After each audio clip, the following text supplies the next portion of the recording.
સચિન અને કામરેજ પોલીસ મથકની હદમાં લોખંડના સળિયાની ચોરી કરનાર બેને ઝડપી પાડી લાખોનો મુદ્દામાલ કબજે કર્યો હતો.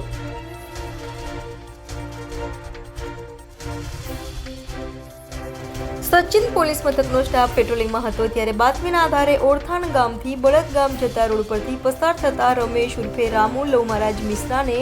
ઝડપી પાડી તેની પાસેથી ચોરાયેલા લોખંડના સળિયાની ભારીઓ કબજે લઈ પૂછપરછ કરતા આરોપીએ કબૂલાત કરી હતી કે તેણે ચોરાયેલા સળિયા વાસદાના જયેશ ડાંગરને તેણે વેચ્યા હોવાની કબૂલાત કરતા સચિન પોલીસે વાસદા ખાતે જઈ ત્યાંથી જયેશ ડાંગરને પણ ઝડપી પાડ્યો હતો. તો આરોપી રમેશ ઉર્ફે રામુ લવ મહારાજ મિશ્રાએ તેના સાથીદારો રોહન ઉર્ફે કચો રાઠોડ, સુનિલ રાઠોડ, તુષાર બુધિયા રાઠોડ અને મયુર રાઠોડ સાથે મળી બાંધકામ સાઇટો પરથી સળિયાની ચોરી કરી હતી.